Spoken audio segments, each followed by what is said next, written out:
Hello. The following are my notes on the Grand Tour readings that you've completed or that you're preparing to do.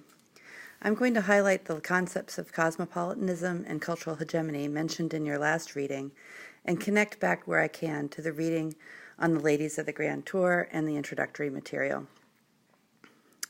The Grand Tour is about social class. It's about the efforts of the elite class of Britain to sustain its power. At least that's the thesis of most scholars of the tour who take a critical stance. It's also a reflection of the political context of the 17th and 18th century, in which continental Europe, particularly France, held the world's imagination as the center of political power. By world, I mean the Western world, even though the Grand Tour is a story of British travel, and later American as well. It was the continent that was seen as the source of cultural and therefore political wherewithal. What we don't hear about in this story is the rest of the world, the regions that were being colonized during this period, and the ways that colonial artifacts were, and in some ways still are, blended into the collections that Grand Tourists visited and admired. The Grand Tour was an educational rite of passage. We hear that phrase often. The concept is attributed to anthropologists Van Getup and Turner, and it refers to tribal customs of sending adolescent boys away from the community, separating them, to prove their manhood, liminality, and then returning as adults, reincorporated into society. It may be inappropriate to use the same term, rite of passage, applied in tribal settings, to describe the coming of age of a whole social class, but the idea is popular in explaining social traditions used to mark significant life events, and we often use it when we're talking about students transitioning to college today. The biggest critique of using this rite of passage socialization theory to describe larger social movements is that large social movements often have separation and transition phases, such as a graduation exercise. But reincorporation is often weak and has a hidden curriculum whereby some succeed and some do not. I want to return to this idea of success in rite of passage later on. The Grand Tour was also a marker of cultural hegemony. Cultural hegemony refers to dominant ideology or status quo. It's an idea attributed to Antonio Gramsci. Hegemonic ideals embody a worldview perpetuated by the elite that most people accept as reasonable and perhaps even as unassailable.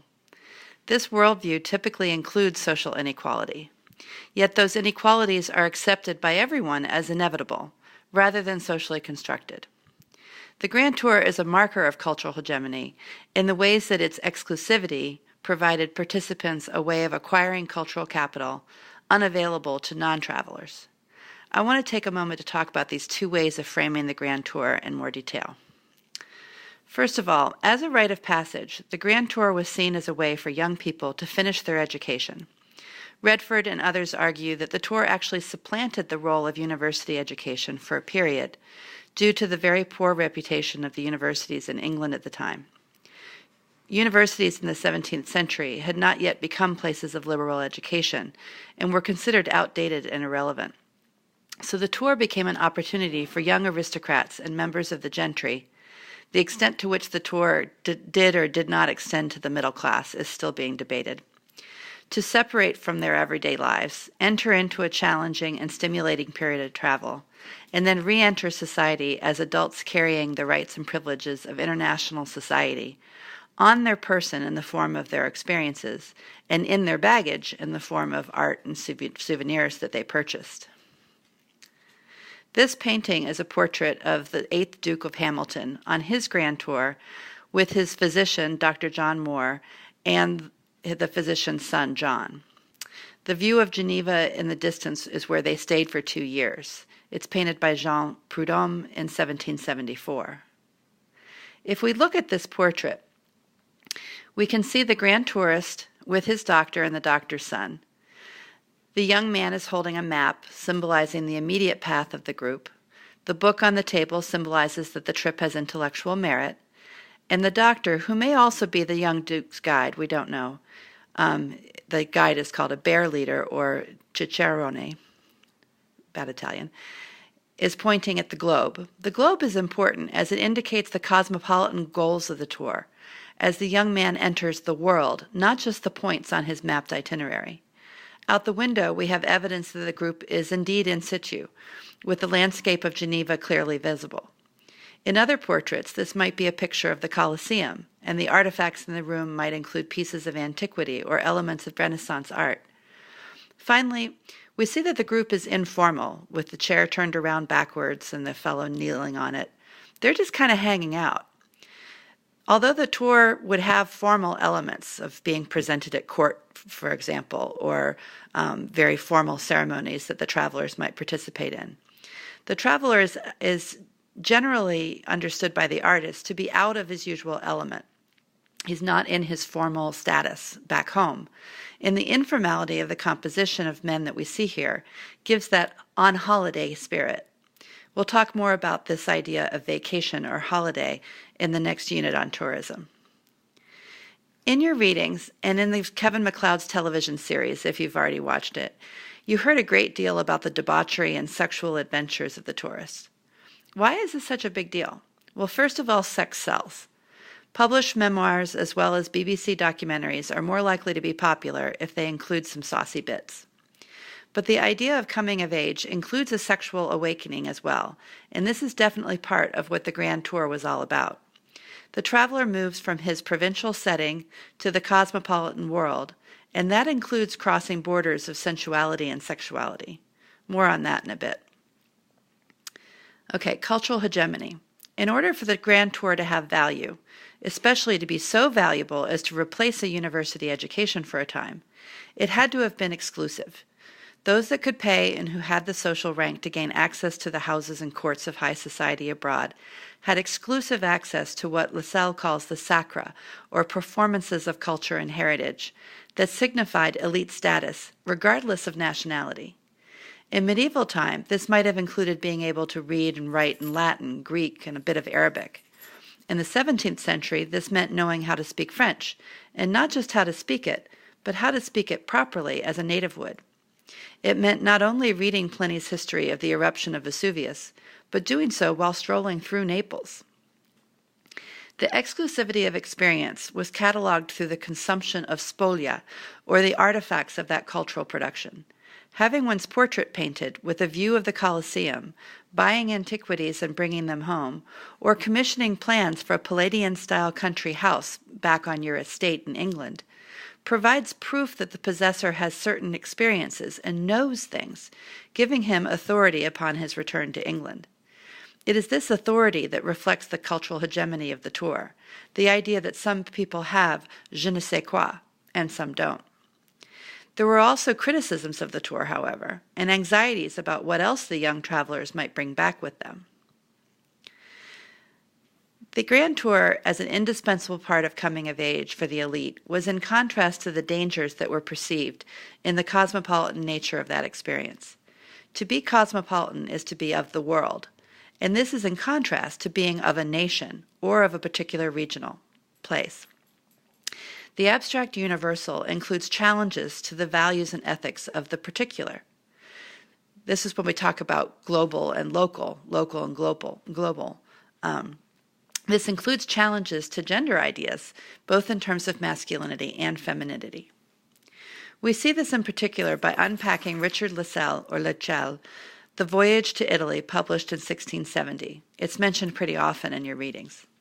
He argues that there are 4 benefits of taking the tour, and his guidebook acts like a facsimile of the idea of the tour itself. First, the tour provides intellectual education by opening up a cosmopolitan exposure to diverse cultures, languages, and practices. The traveler is able to throw off the curse of a monolingual trap and engage in open dialogue with lots of different kinds of people. The danger in this openness lies in the challenges the dialogue might have to the status quo back home. A good example of this is the thirst that the female grand tourists had for ideas of social equity and rights for women, cosmopolitan ideas not as popular back home. This next portrait is the Portraits and the Characters of the Muses in the Temple of Apollo by Richard Samuel. It includes Elizabeth Montagu, who's mentioned in the Ladies of the Grand Tour chapter. She's in the center right with her hand on her chin, with the green ribbon on her dress. The rest of the women in the portrait represent leading ladies of that time, mostly painters, writers, dramatists, that kind of thing. According to Lascelles, the tour provides social graces. The second thing the tour provides are social graces through exposure to the most powerfully recognized or hegemonic ideas of what is proper and good in elite society that crosses national boundaries. In other words, it provides membership into the club of cosmopolitan community, a club that transcends national borders. The danger in this is if that community holds values that are not in line with those of the nation or the region. Again, participation of women in science, for example, would be an example of social practice on the continent that wasn't as popular back home. There are quite a few female scientists in the 17th and 18th century on the continent, and not so many in England. Another example is in the fashion and hairstyles and attitudes and manners that the travelers would bring back. The kinds of social graces that they learned in Paris may not be appreciated in London. The third thing the tour provides are challenges that produce ethical self-reliance for the young traveler, and also a sense of universal citizenship and the confidence to travel anywhere. The idea is that the young person would learn how to travel and therefore learn how to be of the world, regardless of where his travels took him. During a period of colonialization, the idea of being able to travel anywhere and perhaps to take on political positions in the colonies, for example, would have been very valuable. This liberating sense of possibility is what is most often implied when travel writers talk of expanded horizons for young travelers, and Lascelles frames it as an ethical lesson. John Locke's philosophical work, The Essay Concerning Human Understanding, takes a similar tack in arguing that knowledge comes from external senses and that travel provides the stimulus not possible if one stays in one place. For both men and women, therefore, we hear how travel is a virtue. This next image is attributed to Vermeer from 1657, and it highlights how precious letters were during this period.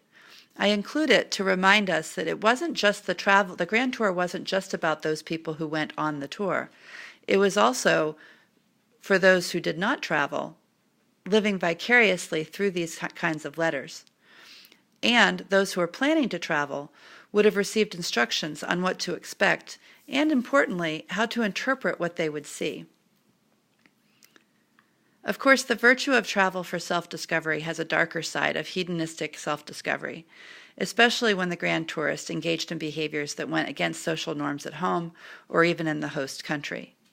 The constant fear of moral degradation is highlighted in your readings, yet it's a bit debatable as to whether or not the exploits of the few were really the norm for the many. Certainly the notion of boys becoming men and the implications of what that meant, and the notion of women breaking out of social bonds by leaving England and the implications of what that meant were not lost on the readers at the time or today. But it's unclear as to just how much of the hedonistic or debauch behaviors were carried out by all of the travelers. It's more likely that many of them were just a little bit rude on occasion, not that they were crazy drunk all the time. Popular media, however, in the form of plays, novels, and parodies, highlights this darker side of the tour, playing off public beliefs and the stereotypes of the other. The macaroni is what they call the effeminate grand tourist who comes home from the continent wearing perhaps a lot of makeup or having strange hairdos and wearing clothing that their fathers didn't appreciate, is one indication that even in the 17th and 18th century, there were tensions between generations, young people pushing the buttons of society and their parents. I don't think wearing outlandish costumes, hairstyles, or makeup is a 17th century teen spirit. I think we see that in every generation.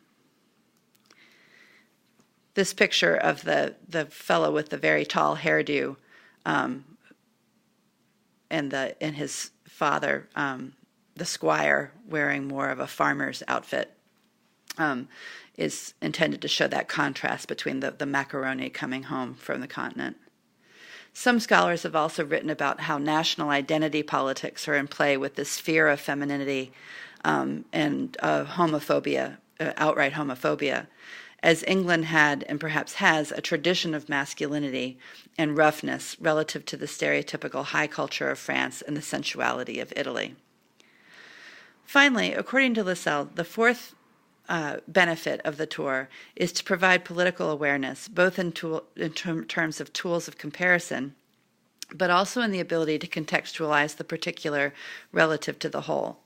Frankly, this is a version of what we talk about in terms of critical thinking, that ability to be able to contextualize information in a larger setting.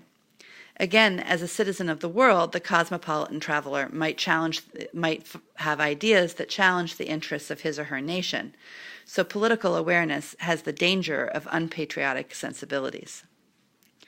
So we can see for each of the benefits of the tour in terms of broadening horizons, becoming more open, developing self-reliance, becoming a citizen of the world, there's a corollary danger that was perceived about the tour in terms of changing the status quo. The itinerary for the tour, as you've read about, is pretty consistent. Redford argues that to be a grand tour, there must be a young privileged Briton, a guide, a set itinerary with Rome as the goal, and an extended journey. The itinerary should include France, specifically Paris for the acquisition of culture, Italy, specifically Venice for its multicultural diversity and sensuality, Florence for its Renaissance heritage, and Rome for its antiquities, and even more of all of the above. It can also include Naples and will likely include some aspect of the Germanic states, such as Geneva that we saw before, either as a stop along the way or a full segment in its own right. The 17th century tour had practical issues that are still going to face us next spring. There are borders to be managed, currency to be exchanged, transportation and housing to be acquired, issues of language and getting along with the natives. The cicerone, or bear leader, makes all of these practicalities easier for the traveler. This picture is supposed to depict one of these bear leaders and his bear cub grand tourist. The guide acts in loco parentis, or in place of the parents. Redford describes this as being like a good shirt, very close-fitting and of the best quality. The role of the bear leader is more than just a logistical expert, however. His work is to mitigate the transgressive side of cosmopolitanism and to amplify the transformative potential of the tour's benefits. To be clear, for our trip, Ray and I will serve as quasi-bear leaders. Our role is to facilitate the details of the trip and to help provide context to what we're seeing and doing. Ray, of course, will provide more intensive support for you as you develop your creative products and learn different techniques for making art. But we are not going to be acting in loco parentis, as we have thankfully moved past the idea of girls naturally needing to be protected and boys naturally needing to be kept from getting into trouble. We'll be a new kind of cicerone. In summary, Redford argues, and I think I agree, that the end of the era for the Grand Tour can be attributed to two things, maybe one more. First, the rise of train travel and other techniques of travel, package tours, hotel improvements, currency exchanges, passports, etc., made the tour more accessible and therefore less valuable as an exclusive experience. Second, the universities of England and across Europe finally caught up with the Enlightenment and began offering more attractive programs, which also had the added value of exclusivity and therefore social status. And I'd add that the revolution in France and eventual unification of Italy changed the political climate in those two countries to be less conducive to shoring up one's political and cultural capital. Frankly, they became too democratic.